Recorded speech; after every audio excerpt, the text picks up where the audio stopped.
Asinivusele sinimukele amazwi amahle Tindzaba Emini ensimbi ecala emini ifundwa ngilungelele Magagula namacabiso Nkambule. Litiko letekuhlela umnotfo nentuthuko ngalesihlanu lihlangene nabobaba etikhulu besifundza saselibonjeni ngenhloso yokubukisana ngemgubudla lovusetelwako lobuke inhlalakahle yeMaswati. Kuleti nkulumo ngxoxiswano kubheka ukuthi kube nendvuna yelitiko letekuhlela nekuthuthukiswa komnotfo Dr. Tambo Gina.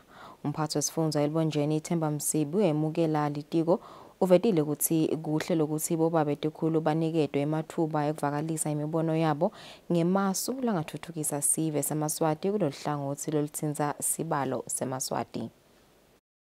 Alicali ke bekunene kuba khona lapha phakathi kwethu kodwa like laba khona ngiyakhumbula ukuthi belisibitelele emhlume litokhuluma ngemgomo umgomo lophathelene nabo kukhula kwesive noma ke bunyenti baso sive lamuhla sebatobona batenikhombisa ukuthi sewakhiwe lo mgomo nangabe kukhona lokusele ngaphandle lokulebeni kusho noma lenifuna kwengeta sikhathi kenyalo lelitiko ke libukene nalokunengi vele ngoba lisebenza ngako kukhula kwesive kutalana kwaso ukuthi sesitelene kangakanani sesinengi kangakanani sesifuna ukuthi siphathe njani kakhulu kutemnotho bangakaqali ukukhipha emagazethi kodwa sibude ungakafiki kwiparlamente kuthiwa siwufaka umbono nako ke buhle bekusebenta kwethu sithi ngudla sisebentane ngwenyama ukuthi abantu abangasaleli ngaphandle ekufakeni imbono yabo uma kufanele ukuthi kwakhiwe lokwakhiwa. Litiko letempilo lihlanganise abaholi betenkolo kubakhumbuta ngenzima lababheke ukuthi bayidlale ekutheni kuncobeke tifo letitsite. Ngekusho kwabongiwe Dlamini lobukela uhlangothi lokufundzisa ngetempilo itiko letempilo bafundisi balibambisa kakhulu litiko ekunciphiseni tifo letifaka ekhatsi umkhuhlane COVID-19. Dlamini bekakhuluma ngesikhathi kunemhlangano welitiko kanye nabaholi bemabandla. Litiko letempilo ngikubambisana nenhlangano yakamhlaba i-UNICEF libambe umhlangano wekukhulumisana nebaholi betenkolo ekuthenini babambise litiko kulwa netifo. Umphathi welihlangothi lolifundisa ngetempilo Bongiwe Dlamini uthi bafundisi balibambise kakhulu litiko ekulweni netifo elifaka ekhatsi i-COVID-19. Emabandla etenkolo abonakele ukuthi bantfu nabo labakhona emimangweni labatingasisita futhi labachubeka nekusisita etindzabeni ukuthi kuhanjiswe tindzaba tetempilo.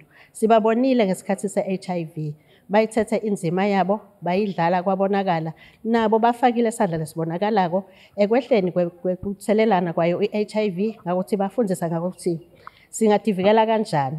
Reverend Dixon Mokunda lo melele bafundisi uthi lokubalekile ukuthi bantfu babe ngilabaphilile kungakhathaliseki ukuthi bakuyiphi inkolo. As we work lapho sikhona khona simele le understanding ukuthi lo muntu esicongizile ukumsita he operates in different areas. Kufanele sireach kulo muntu holistically. And therefore ke kusebenza nabaka health basivulela amehlo sitokona ukuthi sinaleli vangeli lesishumayelako. Singalishumayela simasulumani, singashumayela abakashembe, kepha lo muntu lekusikhuluma kuye kufanele ukuthi ke aphile holistically. Lokunye lokukhulunyisiwe indzaba yekuthi emabandla atilungiselele ukuthi bantfu baphephe ngetinkonzo temaholide etindzabeni kubika sondomlangeni kumathapha. I-M10 Foundation seyinikelele inhlangano lengephansi kwe-Business Women Eswatini ivukani bomake lohlangothi lwebantfu labasha imali lengu-150,000 emalangeni. Sihlalo M10 Foundation busisiwe simelane uthi kwesekela bomake nemantfombatane kusemgomeni walenhlangano kungako bende lomnikelo kuthuthukisa timpilo tabo ikakhulu kulesikhathi lapho kude kahle emathuba emsebenzi. Such partnerships will change. Such partnerships will cancel the word called unemployment because we are here to ensure that life goes on even better when we employ ourselves. Lives go on even better when we decide to be the employers and not wait for someone to come and employ us. We are here as MTN Foundation to say we have a dream of that world where there will be no disadvantaged person It's a dream, but it's something that we look forward to. One day we will stand here and say, there was once a disadvantaged family, but a partnership of this nature came in and changed the life and left a mark. We know it's there, but we are saying it will not stand before us if we put our heads together. Therefore, Vukani Bomage is that platform that needs to be promoted, that needs to be supported, that needs to be embraced by every community. Thank you, Vukani Bomage, for doing the work that you are doing out there. Thank you, Vukani Bomage, for putting a smile on the face of those young people, on the faces of those women out there in the communities. As the CEO mentioned in his introductions, that we were at Ndondozi, I think it was early this year, handing over a factory to people living with disabilities. I mean, we know that there is a growing, there's a growth in disabilities in the country, so many, in different ways. The social setup is such that things like that. But I am saying, partnerships like this will ensure that no disability will stop growth, will retard economy, will retard development, will intimidate anyone living with it through partnerships like this. Inhlangano lelwane kwanza kweligciwane le-HIV kuleli nurture ithi ihlela tindlela tekufinyelela ezweni lesitiphilisa ngendlela lesingakayedayeli naleso lesitikhetsela bulili key populations. Lophethe tekuchumana kule nhlangano sipesihlengwanyana ukuvete lokhu ngesikhathi kugujwa lusuku lekwanzisa lwati ngaleli gciwane kahoho. Key populations should meaningfully contribute to the design and development of policies, programs, and services to ensure that their needs are taken into consideration. Healthcare workers, colleagues, and the communities at large should ensure that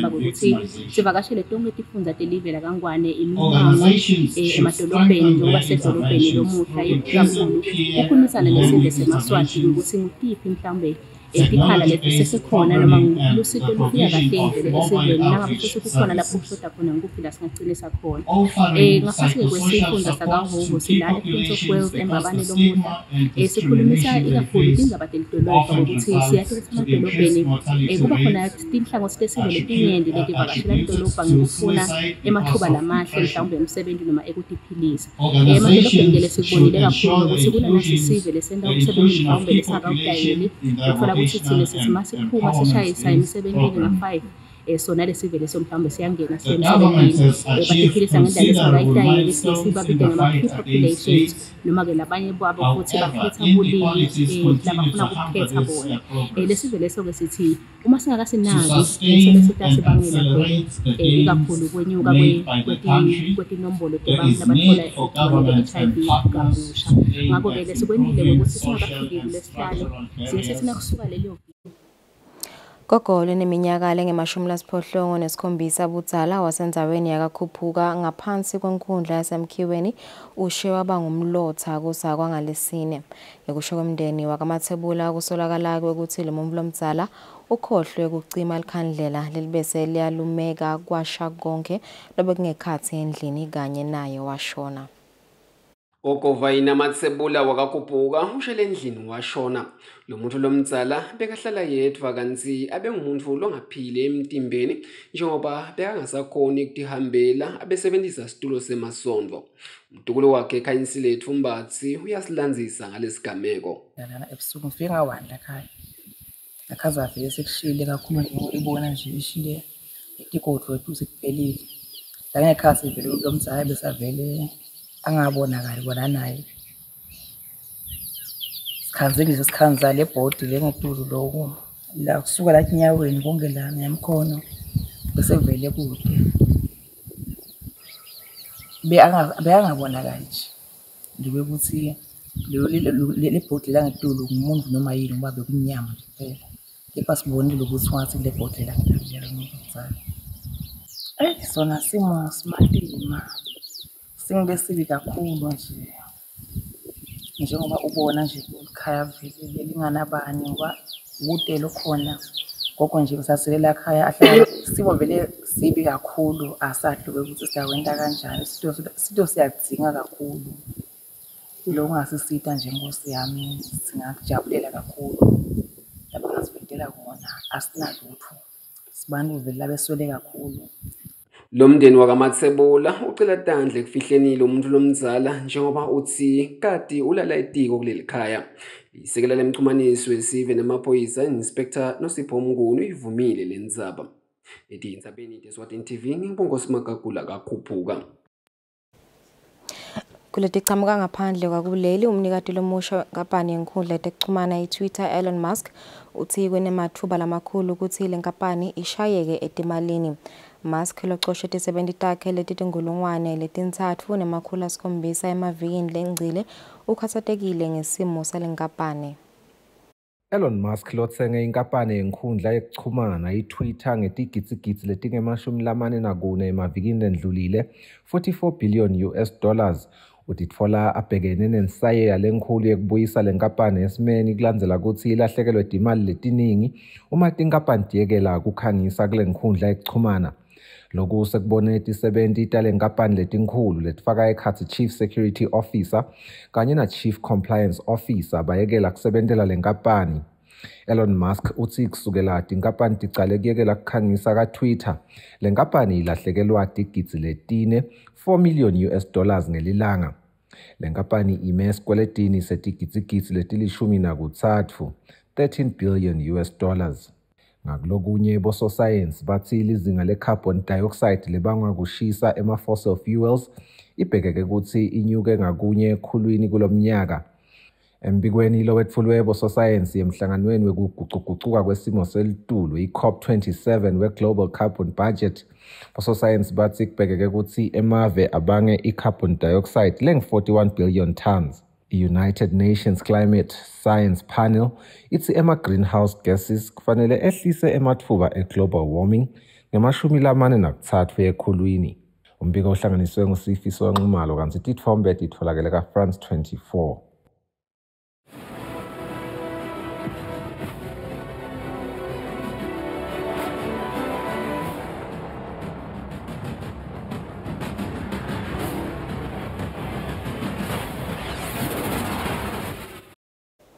Kutemidlalo, umengameli wenhlangano yemidlalo yamabhayisikili kuleli izwe uDenxumalo uthi umqhudelwano we-MTN Khemani Classic Road Race ungulenye yetindlela tekukhanga tivakashi lapha eveni. Nxumalo uthi lo mqhudelwano ubonakele eminyakeni lendlulile ungenelwa linyenti lebashovi bamabhayisikili labachamuka ngaphandle kwakuleli. Lo mqhudelwano utawubanjwa kwemfica kulomnyaka kusukela wabakhona kanti utawubanjelwa edolobheni lasemankayane ngelisonto. With the international cyclists coming in to partake in the race, they will be using our hotels, they will be using some of the entertainment establishments that we have, some of the leisure activities that we have. They will be exploring that and with the good experience that we expect them to have in those areas, we are hopeful and counting on them to actually be going back to sell the country as a whole, not just as a cycling country, but as a country that anyone can come visit and actually enjoy a lot of other leisure activities aside from cycling. Of course, we still want them to come and cycle in the country whenever they are here. But I'm happy to see that even this year, we have been able to attract a number of foreign or nationals who will be coming in to basically give us a run for our money as locals, but also the local cycling community has also been actively registering for the race and putting themselves on the line to say we are going to defend our honor as a country and we're going to make sure that we are representing ourselves well and participating in the race because of the role that it plays just in the socio-economic space, because one of the benefits of this race is one of the beneficiaries of the race is the Mangane community through the neighborhood care points and also the Mangane government hospital, who have continued to benefit over the years through food parcels, through medical supplies that are donated to those establishments by the MTN Khemani.